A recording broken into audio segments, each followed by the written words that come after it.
Today, we're gonna be talking all about chayote. And I might be butchering the accent, but I try my best. I'm a half breed. Instead of saying chayote, I'm gonna do the flair and say chayote.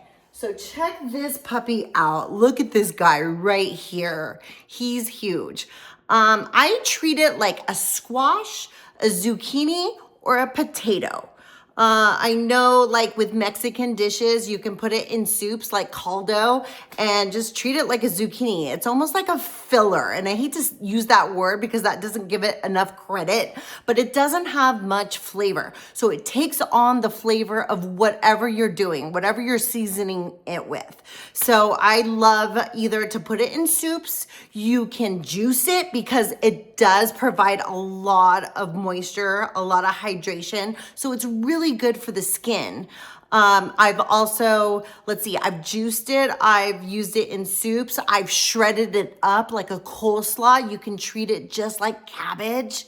I've also put it as pickles. So whenever you finish the pickle jar, instead of pouring that rest of the juice down the sink, don't waste it. Just add more pickles, add more cucumbers. But instead of cucumbers, I put chayote in there and I had pickled chayote, which was pretty amazing. Love it pickled.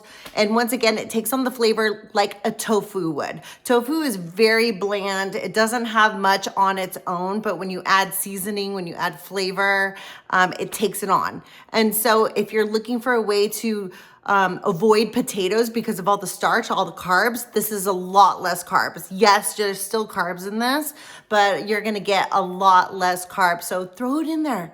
Throw it in as you would a potato soup, but instead it's chayote. It grows really well for harvest time during the fall here in Southern California. So it grows up like a vine, like any other squash would. And it was so abundant this year. We had so much of it. And it cracks me up because this one, I could think of a lot of dirty jokes here, but this is my little twinsy.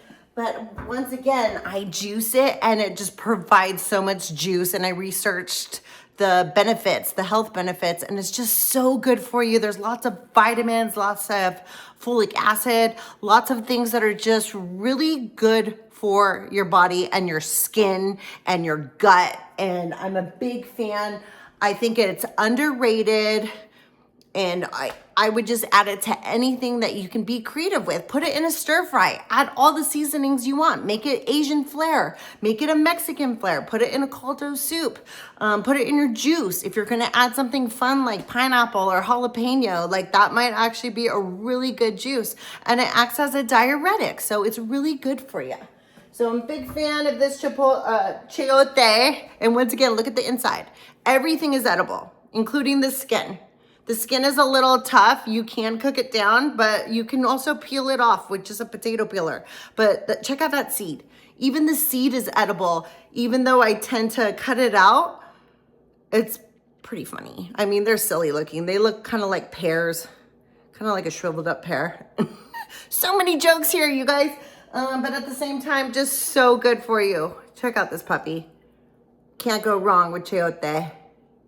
Say it however you wish, but it's so dang good for you.